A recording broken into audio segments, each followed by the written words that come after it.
braving a dangerous river just to get to school. This is the daily life of some pupils in Malanga, outside the Dundee area in KwaZulu-Natal. A picture emerged of several students crossing the waist-high Mshengu River.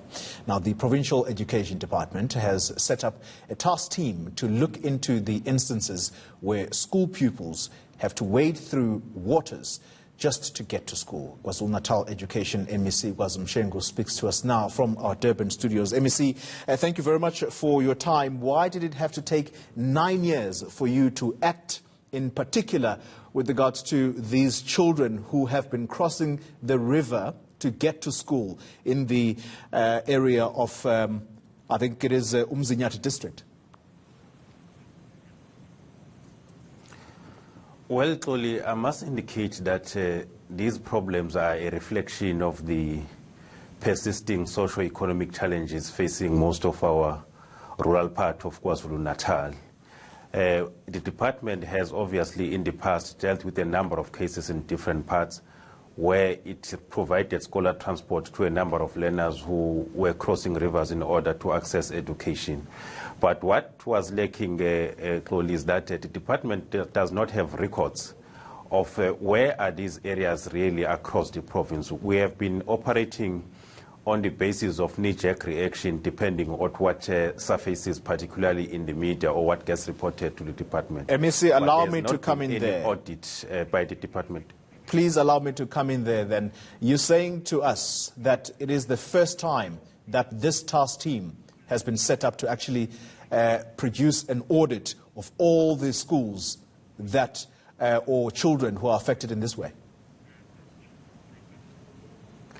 It will appear so, Chloe, because as I'm saying that there are no records in the department which indicates that across the length and breadth of KwaZulu-Natal, these are areas which have been or which are affected, or where learners are affected by this problem of having to cross rivers in order to reach certain schools, as it were, in the part of KwaZulu-Natal.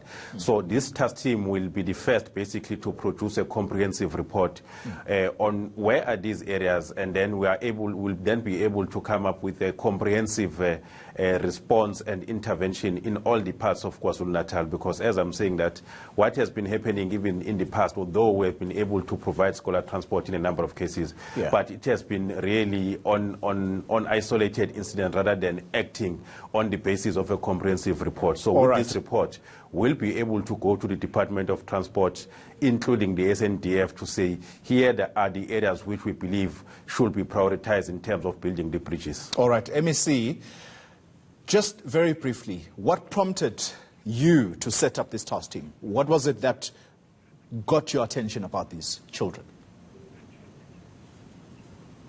Well, there were old photos that started circulating in social media, and when I asked about them, I was briefed that these were photos that were taken sometime in 2011 or 2017, thereabout. And initially, the department said, no, these were issues that have been dealt with. But as new photos resurfaced, I was then forced to say, but there's new information that is coming into light. And I called a meeting on Sunday to say, really, what is entailed in here, and everybody who was involved, particularly in the two districts, including the principals of the schools. And it appeared that the principals, the circuit managers, were aware about these incidences, but so you see then, MEC, and I really took exception. That's where, MEC, and I'm sorry to interject, that is where the problem lies. Therein lies the problem, that you are reacting to this, and you've now set up this task team based on the expose that has been in the media for some time. Does that demonstrate a caring and a proactive government? I must concede indeed that we reacted really in this instance, and that's why I took exception to district directors as well as circuit managers, including the principals of the affected schools, because they knew about these cases, but they did not report. So what action are you going to take I against don't think it will.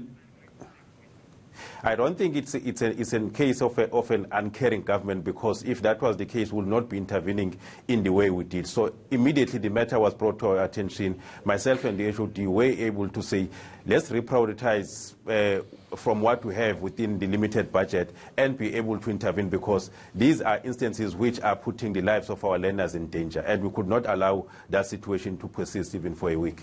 All right, MEC Kwazi Mshengu, let's hope this is not a temporary measure, this scholar transport, that these children will be given this transport on an ongoing basis until you build a bridge. Thank you very much for your time. He's the MEC of Education in KwaZulu-Natal. Let's get